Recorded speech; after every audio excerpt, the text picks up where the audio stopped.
On this winter morning, when everything around was white as snow and there wasn't a soul in sight, April hurried to work. Wrapped in an old fur coat, she walked along a snowy path, getting stuck in the snow. Fluffy snowflakes fell from the sky and lay on the branches of trees, bushes, fences, and roofs of houses like a delicate downy blanket. It was a winter fairy tale, nothing less. Her fur hat kept slipping down onto her forehead, which annoyed the girl greatly as she hurried along, fully aware that she was running late. For several months now, she had been working in a country house for a respected family. Every day, she had to get up at 5 in the morning to feed her sick mother, get her little sister ready for school, and then head to work, which was a few kilometers away from April's home. In the village where they lived, there were no vacancies for an accountant. The only cannery where April hoped to work had closed even before she could finish her education. They had to feed the family somehow, and that's when April saw an advertisement for a housekeeper in a country house and decided to try her luck by going for an interview. The young, serious, responsible, and good-natured girl was liked by the house owner, Sarah Wilson. The stylishly dressed brunette, at 43 years old, looked younger than her age. Owning her own beauty salon, she spent a lot of time on her appearance. The beauty also did not forget about her figure. The right nutrition and regular workouts with a personal fitness trainer helped her with that. Her well-groomed face without a single wrinkle was slightly marred by her blue eyes and lifeless smile. Who would have thought that she was unhappy in her marriage? Lately, her relationship with her husband had not been going well, and she suspected that it was all because of her husband's new secretary, George Wilson's, by the name of Michelle. Michelle was just as stupid as she was beautiful. At the age of 23, she knew absolutely everything about men, but never learned how to use email. Puffing her already full lips and twirling a platinum lock around her manicured finger, the secretary innocently asked her boss to help her recover the password that she had forgotten again. Her skirt was much shorter than etiquette allowed, but her appearance more than made up for her lack of intelligence. George's foreign business partners were amazed by the discovery of the vivacious and beautiful girl. Michelle flirted skillfully with George, not at all embarrassed by Sarah, who did not blame her husband, understanding that nature cannot be fooled. Once she, too, was young and beautiful. She even took away a promising young businessman from her best friend. And to strengthen her position, she immediately gave birth to his heir, whom George adored, sparing no expense for his son. Oliver studied at the best school, and when he grew up, he went to Oxford in Britain. George prepared his son to be his successor, who could preserve and expand his father's business. His first wife was unable to give him the long-awaited child during their 2 years of marriage. When he began an affair with her friend, the woman did not create a scene and quietly stepped aside, sincerely wishing her rival the same fate. Over time, she got married and gave birth to a beautiful girl named Angela. Strangely enough, she maintained friendly relations with her ex-husband, but could not stand to see her best friend and avoided meeting her in every possible way. Little Oliver was always a welcome guest in their family and even became friends with Angela. When Oliver grew up, Sarah herself was against the boy visiting his father's first love. In general, no one ever asked the boy what he really wanted. His outstanding intellect and resourcefulness, inherited from his father, helped him study excellently, which undoubtedly pleased his parents. However, all of Oliver's free time was devoted to his favorite pastime. He was a talented artist and tried his hand at composing music. His friends said he had a bright future. Seeing his parents' cold attitude, who stayed together only because they didn't want to traumatize their son, the boy decided that he would never marry for any reason. But all his beliefs collapsed when he first met the new maid, the sweet and friendly April, who won the young man's heart at first sight. The girl was not a recognized beauty, but there was something indescribably beautiful about her that Oliver could not grasp. Maybe it was the tiny freckles on her slightly upturned nose, or the charmingly raised pink lips, completely unlike the inflated lips of modern fashionistas filled with fillers, or the affectionate gaze of her grave blue eyes, or maybe the unruly golden lock that escaped from her hairstyle. Overwhelmed by sudden feelings, Oliver composed poems from morning till night. The words flowed easily and effortlessly onto the paper. And soon a small poem about a girl who, like a lighthouse during a storm, gave hope to a lonely sailor, lay before the love-struck young man. The smiling shy guy was to April's liking, but the girl understood that she could lose her job if she had a romance with the master's son. And she couldn't afford to lose her job right now, otherwise her sick mother would be left without medicine, and her little sister without a warm jacket and boots, which had worn out.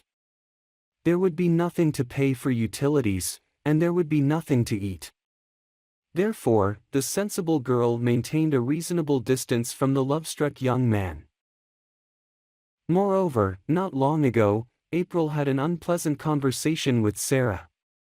The woman learned about her son's feelings and hurried to talk to the potential bride about the impossibility of such a union. "April, you seem to me like a sensible girl, not like your peers," Sarah began the conversation, sitting down on a leather sofa and sipping green jasmine tea from a porcelain cup. "I would really not want to lose such a charming and conscientious maid like you." "What's the matter, Ms. Wilson? Did I do something wrong?"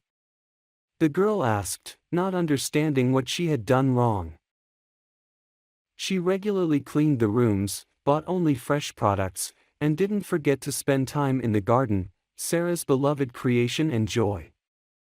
The white, crimson, pink, cream, and yellow roses had delighted their owner with their delicate petals and amazing scent for many years. "My dear, there's no need to evade the conversation. I know that Oliver is very interested in you, and to my delight, you're doing everything you can to discourage his interest. Keep it up, and you'll be able to work with us for a long time and be happy. And don't take everything to heart," Sarah encouraged the girl, noticing how upset she was. "You're a wonderful girl, but you're not suitable for the role of a future bride. Soon, Oliver will inherit his father's company, so he needs a suitable wife. Unfortunately, the ability to dust and water indoor plants is not related to the talents of a future bride. I hope we understand each other." "More than enough," April replied submissively, burning with embarrassment. The last thing she needed was for the homeowner to think she was trying to win over her son. April may not have studied at Oxford, but she was well brought up by her mother, who believed that honor and dignity were above all wealth for every person. Not everyone shared this point of view. For many, power, social status, and wealth were the true values. "I'm very glad to hear that. And believe me, if I become disappointed in you, I will definitely ruin your life.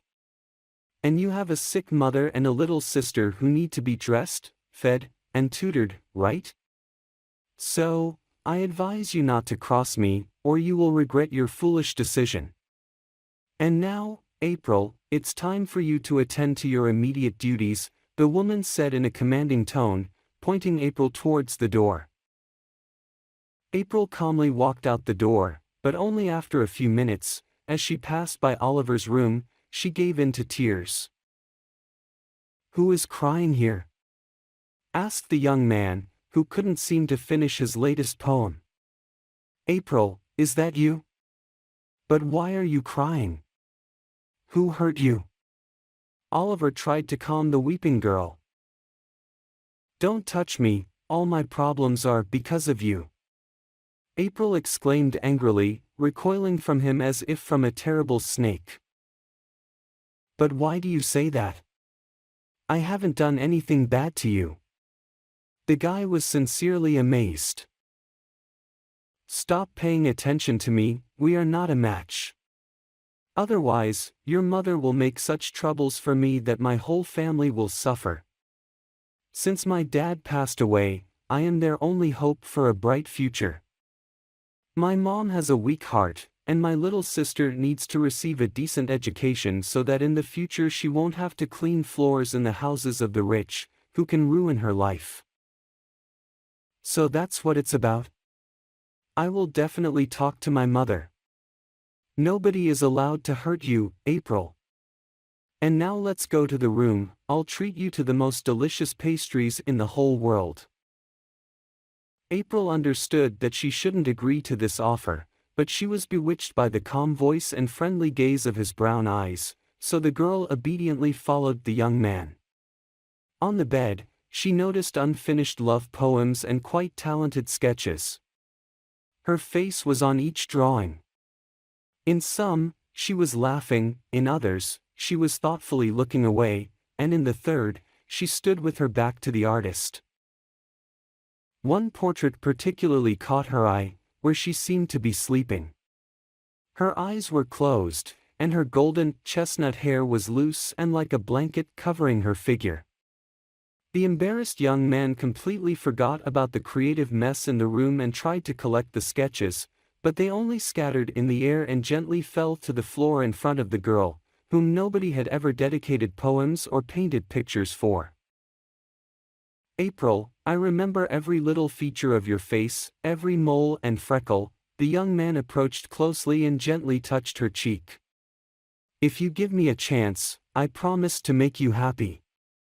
And my mother will eventually understand us. I doubt that. For her, I will always be the one trying to get your wealth, April replied. Don't worry, I won't allow any harm to come to you and your family. April, I love you. Tell me the truth, how do you really feel about me? If there is even a tiny spark in your heart, we will be together forever. But if you reject me now, my heart will break. But I will overcome myself and not impose my love on you. April looked into the beloved eyes that had become truly familiar in such a short time and could not lie to her heart, which fluttered like a bird in a cage at the sight of Oliver. Oliver, it seems that I have the same feelings for you, April said, blushing and surprised at her own courage. My dear, sweet, beloved. How happy I am to hear those words. Oliver repeated, accompanying each word with a kiss. The young couple became so engrossed in each other that they did not notice that someone was eavesdropping outside the door. Sarah was walking down the hallway and decided to visit her son, whom she saw less and less often due to her own busy schedule. Her face twisted with anger, and the woman realized that the problem could not be solved by a normal conversation. She then sneaked up to April's purse and dropped a gold ring with a fairly large diamond into one of the pockets. That's what you deserve. You'll know how to charm my son, the woman whispered and, returning to her bedroom, began to shout. The first person to run to Sarah's side was her husband, who asked in an excited voice what had happened. Darling, what happened and why are you shouting? How can I not shout when my beloved diamond ring is missing? I can't find it anywhere. Don't worry, it'll turn up. You probably just put it somewhere and forgot. I don't think so.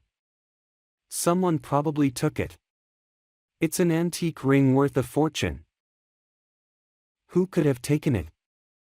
We haven't had any guests lately, and I saw the ring on your finger just yesterday. I saw our housekeeper eyeing it greedily. And this morning she asked me to give her a raise because her family needs the money. When I refused, she decided to take it for herself. That doesn't sound like April, she's a very sweet and modest girl. You never know what people are capable of. Don't you think it's too much of a coincidence? Let's find her and demand to see her purse. Okay. Just calm down. Let's not jump to conclusions until we have proof of her guilt. As they descended the stairs, they noticed April putting on her fur coat and wrapping a scarf around her neck. Not so fast, darling. Empty your pockets and show us your purse. What's going on? April asked, surprised by the usually restrained and cool-headed Sarah's behavior. My wife's ring is missing, and she seems to think you took it. Supposedly, you have some financial problems. Is that true? Who doesn't have financial problems these days? But I didn't take anything. You can search me if you want, but I'm not guilty of anything. Sarah pounced on April like a hawk and began searching her, and of course, she found her ring in a secret pocket of a rather unremarkable purse. Here, take a look. And you defended that girl. Call the police and let them throw her behind bars. But it's not my ring, objected April, and tears glistened in her eyes. I don't know how it got there. Someone must have set me up. April, you have greatly disappointed me. You're lucky that I'm a businessman and don't want any trouble right now. So I won't call the police. But you don't work here anymore. Now please leave. You know where the exit is. The man said coolly, disappointed by the girl's actions, who seemed quite decent to him. April stood there in disbelief. She no longer had a job. What now? How would she pay her bills? How could she live now that her life was ruined? Breaking her pride, she decided to take extreme measures and return to the house to demand payment. After all, she had worked here for almost a month and still had not received any payment. They always paid on time and fairly decent money, which would last for a few months until April found a new job. As she climbed the stairs, she stopped outside Sarah's bedroom and listened to a phone conversation. An agitated female voice, almost whispering, was giving orders to get rid of her own husband. It was about damaging the car on which George Wilson was supposed to go to the airport in a few days to meet with foreign partners. Everything should look like an accident that caused the businessman's death. In that case, the business and property should have passed into the hands of the inconsolable widow and her son. April quietly went downstairs and tried to find George to warn him about what she had heard. Although he had thrown her out, leaving her without means of existence, the girl did not want to be responsible for his death. She found the man in the library and, entering, locked the door. What do you think you're doing? George Wilson objected. Listen to me, you're in danger. Trust me, otherwise it will be too late to change anything. In the girl's voice and gaze, there was something that made the man sit in the leather chair and listen attentively to his interlocutor. The girl told him in detail the conversation she had overheard, not missing the slightest detail. At the end of the story, he poured himself a full glass and drank it in one gulp, not even flinching. I couldn't believe that Sarah would dare to do such a thing. Lately, she's been acting as if she's gone mad, constantly telling me that I'm seeing someone else, even though I never gave her a reason to be jealous. I started to think about getting a divorce. Of course, I shared my thoughts with my wife. Oliver has already grown up and understands perfectly well that our family only exists on paper. That evening, Sarah had a tantrum, and I decided to take some time to think everything through. And then I received an anonymous letter that said that Oliver is not my son. At first, I had no doubts, but then I remembered that Sarah had serious relations with a married man who chose his family and children over a young lover. And just a month later, we started a romance. When Sarah said she was pregnant, I was over the moon with happiness, dreaming of a son. Putting all the facts together, I decided to do a DNA test and, based on its results, change the will. If the result was negative and Oliver turned out not to be my son, he would not be able to claim the business and property. That's why Sarah decided to hedge her bets. I don't think she even knows who the father of the child is. Mr. Wilson, please believe me, I didn't take that ring. No matter how much I need money, I wouldn't do something like that. I was not brought up that way. I believe you, dear. And now you can go home calmly. I'll take the necessary steps, and no one will suffer.